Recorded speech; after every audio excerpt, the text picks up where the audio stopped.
Begitu ditiupkan sangkakala, maka matilah semua makhluk. Itu yang terjadi. Kemudian terjadilah benturan-benturan kiamat, hari kiamat, dan banyak ayat Al-Quran yang lain juga menyebutkan maka planet-planet akan bertabrakan dan seterusnya. Kemudian pada saat itu manusia akan dibangkitkan dengan tiupan sangkakala yang kedua, dan turunlah hujan, gerimis tadi lalu membuat mereka bangkit. Nah, pada saat mereka bangkit ada hadis Nabi SAW yang berbunyi, riwayat Bukhari. Kata Nabi SAW, semua laki-laki akan dibangkitkan seperti ayahnya Adam, 60 siku ke langit, 27,5 meter. Dan semua perempuan seperti Hawa, istrinya, ibu kita, alaihissalatu wassalam, kemudian 40 siku ke langit, 17,5 meter. Lalu kemudian dibangkitkan tanpa baju, tanpa khitan, dan tanpa alas kaki. Lalu keluar dalam riwayat Bukhari yang lain berbunyi, Aisyah berkata, ya Rasulullah, ya, bukankah mereka bisa saling lihat-melihat? Kata Nabi SAW, bukan, hari itu bukan seperti yang kau bayangkan wahai Aisyah. Dibangkitkanlah mereka. Lalu ada riwayat lain menjelaskan, kata Nabi SAW, riwayat Imam Ahmad, bahwasanya akan setiap Nabi akan berdiri dan diikuti oleh umatnya di belakang. Setiap Nabi akan berdiri dan diikuti oleh umatnya di belakang, gitu kan? Jadi nanti misalnya pengikut Nabi Isa, pengikut Nabi ini. Dan kata Nabi SAW, akan ada Nabi pun dibangkitkan sendirian, karena nggak ada yang ikut dengan dia. Kan dalam sebuah riwayat yang sahih, riwayat Hakim, berbunyi kata Nabi SAW, waktu ditanya tentang jumlah para Nabi, beliau mengatakan jumlah Nabi 120.000, diantaranya 313 Rasul. Yang diceritakan kepada kita berapa? 25 Nabi dan Rasul. Jadi masih banyak. Dari Rasul saja yang 313, kita cuma dapat 25, itu pun masih ada Nabi diantaranya, bukan semua Rasul. Ini jumlahnya 120.000, jadi masih banyak kita belum tahu kisahnya. Nah, sudah kita jelaskan di pasal masalah iman kepada para Nabi dan Rasul. Baik, mereka akan dibangkitkan di belakang Nabi-Nabi mereka. Kemudian para Nabi-Nabi diberikan naungan oleh Allah Subhanahu Wa Taala. Lalu manusia akan tenggelam sesuai dengan kadar keringatnya masing-masing. Ini semua apa yang saya sampaikan teman-teman akan ada dalil saya sebutkan ya. Semua akan ada dalil, karena ini rentetannya. Bahasan kita malam ini akan kita hubungkan dengan buku yang lain nanti. Kita akan bahas tentang surga dan neraka. Judulnya Rasulullah SAW cerita surga dan neraka. Nanti akan saya bawakan bukunya insyaAllah. Itu akan kita pelajari untuk melengkapkan bahasan kita. Karena Syekh Abu Bakar rahimahullah menjelaskan di sini hanya secara global tentang kiamat itu benar terjadi. Lalu itu di pasal ke-10, pasal ke-11 tentang surga dan neraka. Tentang kuburan, nikmat dan siksa kubur. Hanya itu saja. Setelahnya langsung pindah ke masalah bahasan lain. Sudah tidak masuk lagi ke masalah kiamat, padahal masih ada rangkaian surga dan neraka. Makanya kita datangkan buku lain pelengkapnya. Nanti insya Allah saya akan perlihatkan. Baik. Setelah itu teman-teman sekalian, semua manusia akan tenggelam sesuai dengan kadar keringatnya. Dan di buku itu nanti akan panjang lebar dari dalilnya semua. Riwayat-riwayatnya, hadisnya lebih panjang daripada apa yang kita bahas sekarang. Kemudian pada saat itu manusia karena jenuh, maka ada di antara mereka yang datang kepada Adam alaihissalam. Dan mereka mengatakan, wahai Adam, engkau ayah kami, engkau manusia pertama diciptakan. Lalu dipuji-pujilah Adam alaihissalam. Lalu mereka mengatakan, mintalah kepada Allah agar Allah datang mengadili kami.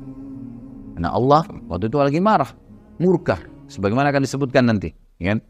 Kata, datanglah agar Allah datang menghakimi kami ke surga atau ke neraka.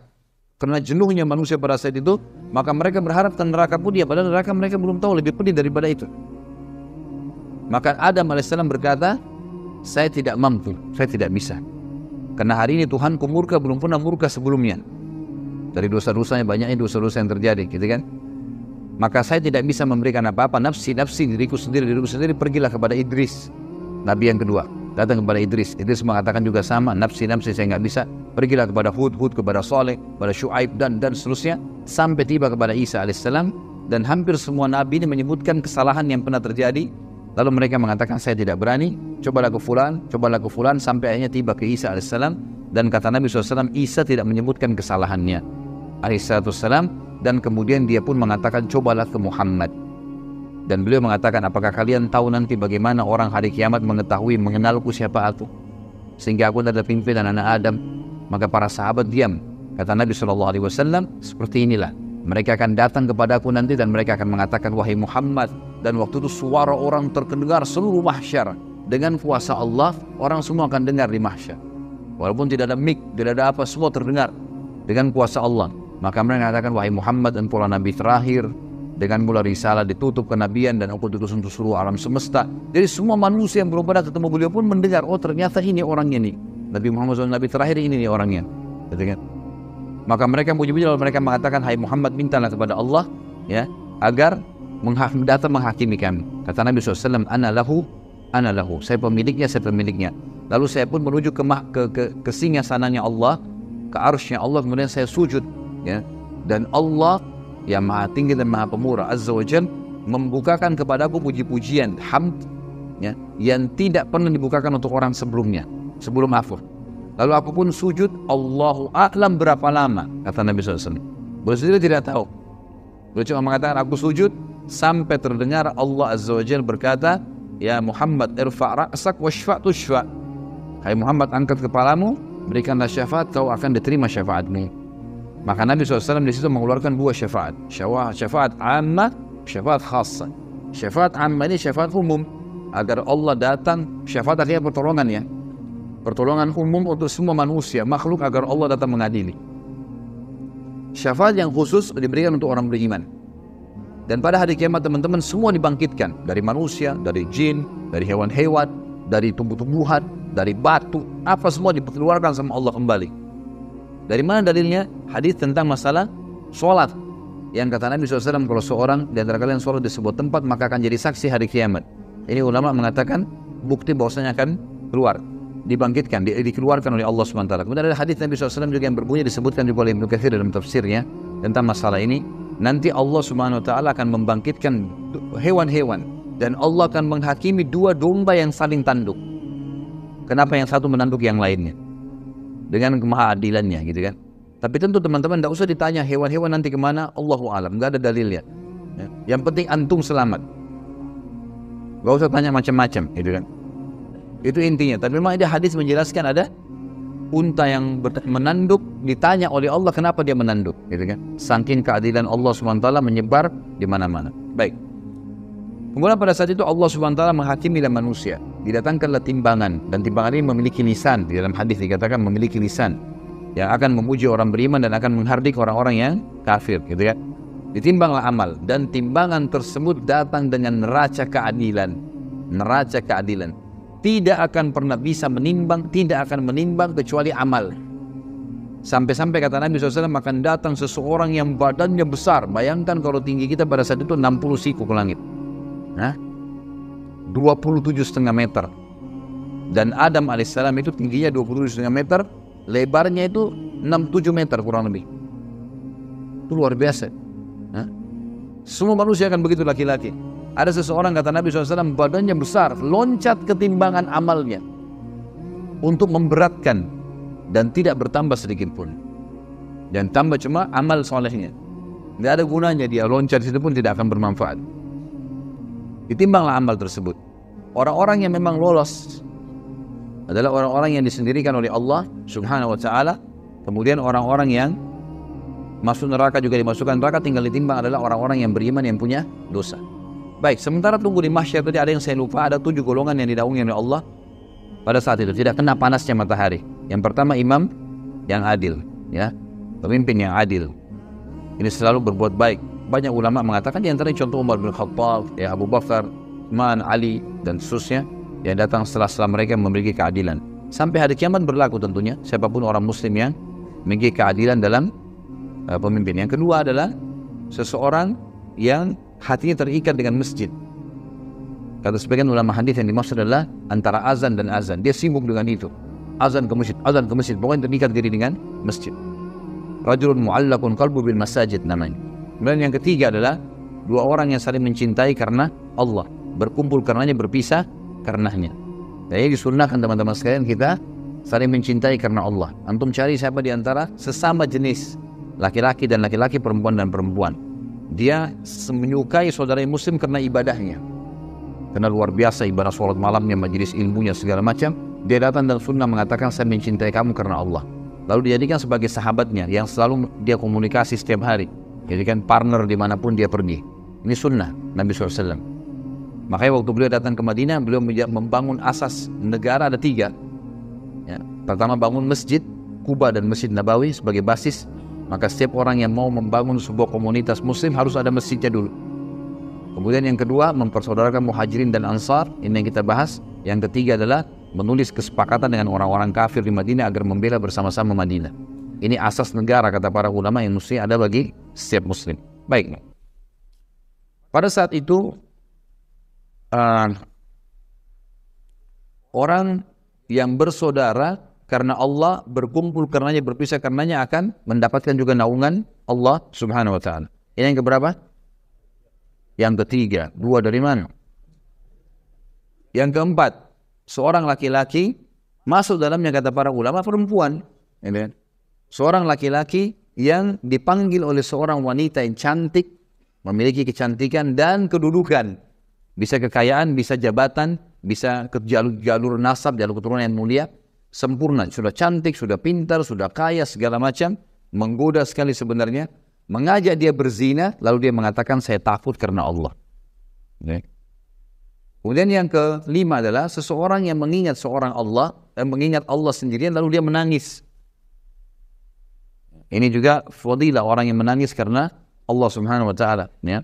Maka dalam hadis lain dikatakan tidak akan tersentuh api neraka dua mata yang dia menangis karena Allah.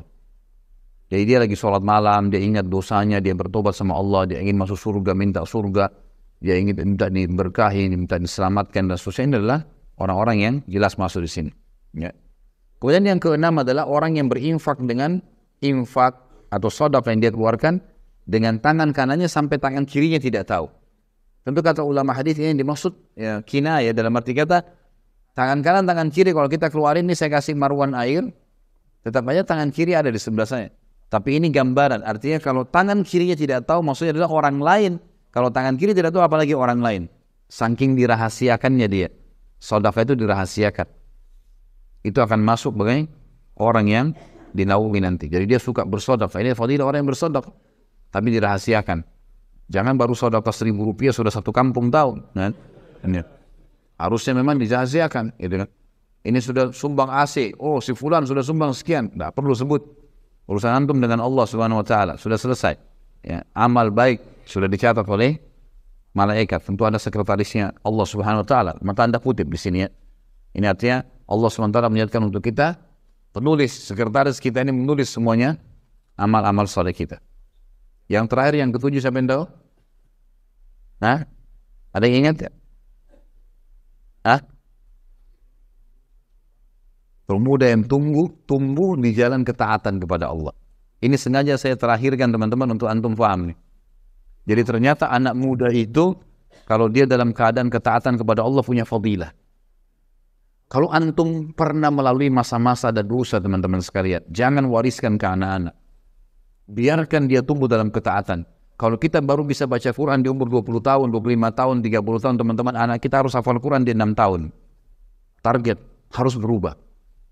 Ini punya fadilah sendiri. Jadi anak muda yang tumbuh dalam ketaatan Allah. Sampai kata Nabi SAW dalam hadis lain, Inna Allah yu'jubu min syabin laysa lahu sabwah. Allah kagum dengan anak muda yang tidak ikuti hawa nafsunya. Allah Azza wa Jalla pencipta kagum dengan orang ini. Dan anak muda, kata ulama, masuk dalam hitungan syariat 40 tahun ke bawah. Ada sebagian menyebutkan 50 tahun ke bawah, itu masuk semuanya dianggap anak muda, masih muda, di kalangan muda. Gitu. Makanya para nabi-nabi dinobatkan menjadi nabi umur berapa? 40 tahun. Gitu kan? Puncak-puncaknya Nabi SAW mendapatkan kemenangan di umur 50 sampai 60 tahun. Karena fase kemenangan di mana? Di Madinah, 10 tahun terakhir. Nabi SAW meninggal umur 63 tahun kan. Jadi kalau kita mundur 10 tahun berarti umur 53 tahun tuh fase keemasan. Sampai 63 tahun beliau meninggal dunia.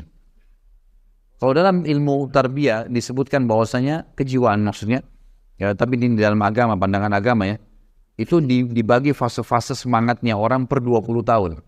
20 tahun pertama itu puncaknya fase keemasan. Di situ orang mau punya prestasi.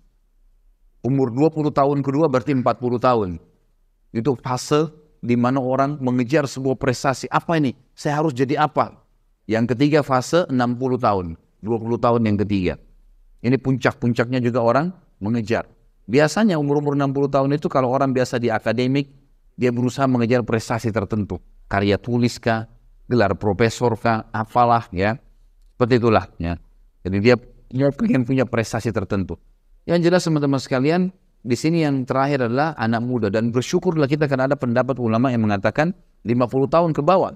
Masih dihitung, berarti dengan kita menjaga ketaatan pada Allah di umur-umur kita sekarang, insya Allah kita termasuk di dalamnya. Gitu kan? Maka ini poin penting teman-teman sekalian. 7 orang ini dapat naungan Allah, di mana naungan tidak ada naungan kecuali naungan Allah pada saat itu. Baik.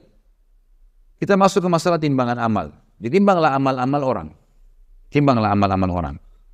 Dan yang akan ditimbang hanya amal baik dan amal buruk. Ya. Yang sempat kita taubat darinya tidak ada timbangan tentunya, tapi tetap tercatat di buku amal kita. Orang pernah zina, orang pernah dusta, dia tahu pada saat ini supaya ada bukti bahwasanya malaikat memang mencatatnya. Ya. Makanya Allah SWT pada saat mengatakan, "A'udzubillahi minasyaitonir rajim, ma yalfidu min qaulin illa ladayhi raqibun atid." Tidak ada satu huruf pun yang lewat dari mulut mereka, perbuatan mereka, kecuali akan dicatat oleh Raqib dan Raqibun Atid. Raqib Atid ini ada yang mengatakan adalah istilah bagi pengawasan. Gitu kan? Ada juga yang mengatakan nama malaikat, tapi ini istilah bagi pengawasan. Gitu. Baik, ini menandakan bahwasanya semua akan tercatat. Semua akan tercatat. Tapi yang ditimbang nanti sebagai dosa adalah yang tidak sempat dia taubat. Makanya Nabi SAW mengatakan, saya bertobat kepada Allah sehari 70 sampai 100 kali. Kata sebagian ulama hadis, kalau orang bertaubat kepada Allah sehari 100 kali, kalau Allah dengan kemahamurahannya mau memaafkan satu taubat, satu istighfar itu, satu dosa, maka 100 dosa kita bersih. Dan umumnya manusia tidak mengerjakan 100 dosa dalam sehari. Ini pendapat tentunya ya, pendapat. Maka ini kemuliaan, artinya alhamdulillah Allah mudahkan kita mendapatkan kemudahan memahami seperti ini. Baik. Kemudian setelah itu, setelah di timbangan amal, kalau yang lebih berat walaupun sedikit amalnya, maka akan mendapatkan kelolosan pahala. Maksudnya lolos masuk surga. Baik. Ada sebuah hukum di sini. Kalau seandainya seseorang ditimbang amalnya hari kiamat, lalu dia sudah lolos. Ini ulama mengatakan orang yang sudah lolos dari timbangan amalnya, dia akan diberikan kesempatan memberikan syafaat. Jadi yang dimaksud dengan syafaat mukminin, syafaat orang-orang beriman. Kapan mereka memberikan syafaat? Pada saat timbangan amalnya sudah lolos. Jadi misal seseorang punya 200 pahala. Dia punya anggaplah 2000 pahala, dia punya dosa 1000. Sekarang otomatis 2000 dengan 1000 lolos kan? Dia punya berapa lebih? 1000 lebih. Nah, sebagian ulama, saya bilang di sini sebagian, mereka mengatakan bahwasanya orang ini bisa memberikan syafaat 1000 pahala kepada orang yang dia suka. Saudaranya kah, kerabatnya kah, mungkin ada lagi timbang amal butuh 900 dikasih sama dia. Tapi bukan berarti pahalanya dikasih ya. Enggak. Allah dengan kemahamurahannya karena dia punya lebih 1000, dia boleh memberikan nilai 1000 kepada orang, tapi tidak dikurangi pahala dia. Bukan ini yang dikasih ke dia, saudara. Karena ini nanti akan menentukan derajat di surga.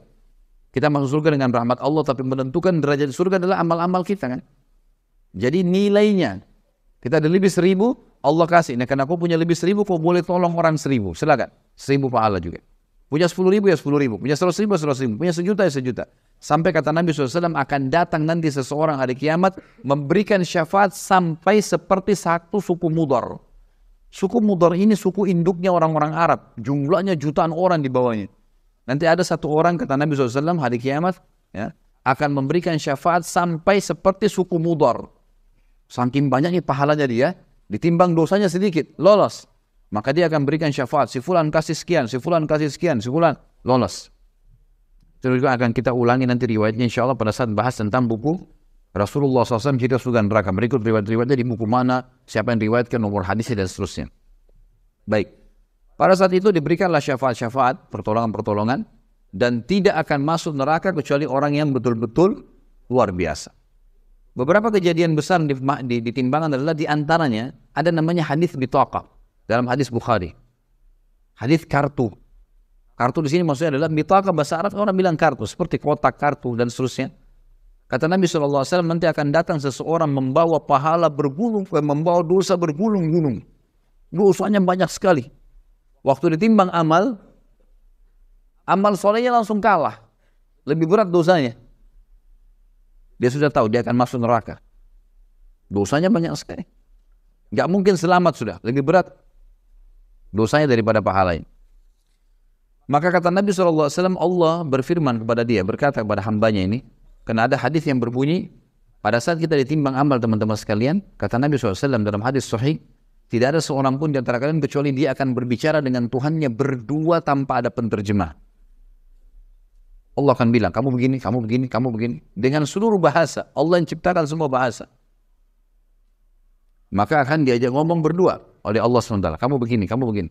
Nanti akan datang orang dosanya banyak sekali. Dan ini disurati karena memang hadisnya mulia. Memberikan berita gembira bagi orang yang beriman gitu kan. Maka kata Allah SWT, apakah ada amal kamu yang bisa mengalahkan dosamu sebanyak ini? Tadi ya Allah, amal apa lagi? Setelah ini semua, nggak ada lagi amal. Ini apa sudah ditimbang? Ini.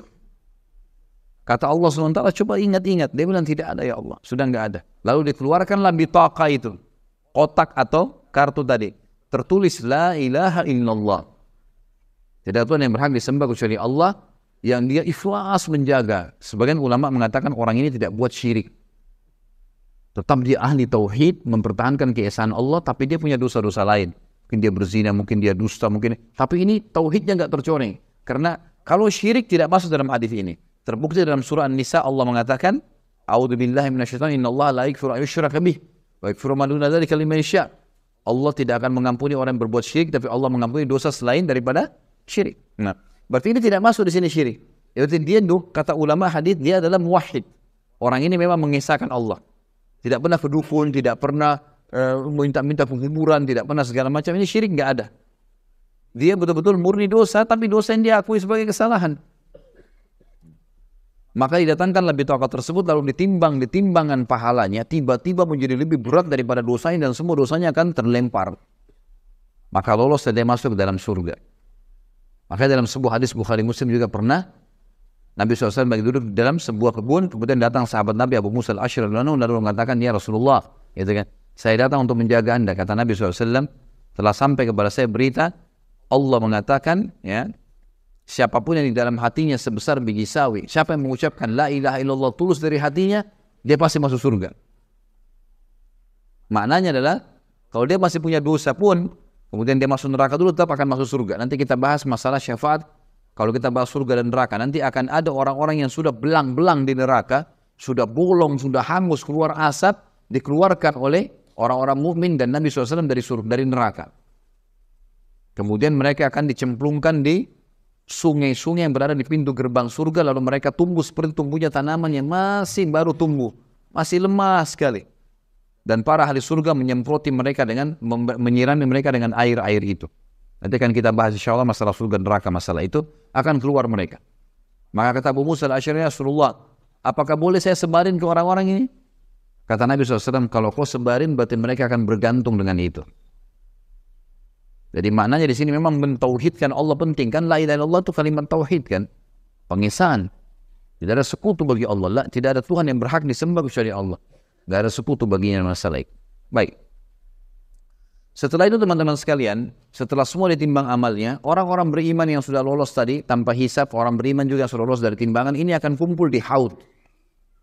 Haud ini adalah kuala Nabi SAW di mahsyar. Kuala Nabi SAW di mahsyar. Kata Nabi SAW, Ana faratukum, saya akan dahului kalian ilal Haud, ke Haud. Lalu beliau pun mengatakan, saya akan tunggu dan saya akan melihat satu persatu orang yang lolos di Haud. Mereka akan minum dan siapapun yang minum dari haud tidak akan pernah haus selamanya. Yang tidak minum di situ hanya orang kafir, musyrik, orang munafik dan orang-orang yang dasarnya mukmin tapi banyak dosanya, masuk neraka dulu karena dosanya lebih berat daripada amal solehnya. Maka ini akan pergi. Tentu ada juga orang-orang yang buruk nanti di timbangan amal ya. Orang yang banyak pahalanya, ada sholatnya, ada puasanya, ada zakatnya, ada ini, tapi dia buruk hubungan dengan manusia. Pernah caci maki orang ini, pernah menghina orang ini, pernah mengambil haknya orang ini, tidak pernah minta maaf. Maka orang-orang ini nanti akan datang, kata Nabi SAW, orang yang bangkrut. Apa kalian tahu siapa orang yang bangkrut? Kata para sahabat, ya Rasulullah, yang dirham dinarnya habis. Kata Nabi SAW, tidak. Bangkrut adalah orang yang datang hari kiamat membawa pahala sholat, zakat, puasa, haji, tapi sisi lain pernah caci maki orang ini, pernah pukul orang itu, pernah mengambil haknya orang ini, dan mereka meminta kepada Allah di hari kiamat di timbangan. Ya Allah, orang ini begini, diambilin. Ya Allah, orang ini begini, didatangin semua. Ini dengan keadilan. Nggak ada yang bisa tersembunyi, nggak ada sogok-sogokan. Semua kena pada saat itu. Kalau habis pahalanya karena orang nuntut, masih ada yang nuntut, diambil dosa-dosa orang yang menuntut diberikan kepada dia. Maka itu adalah orang yang bangkrut sebenarnya.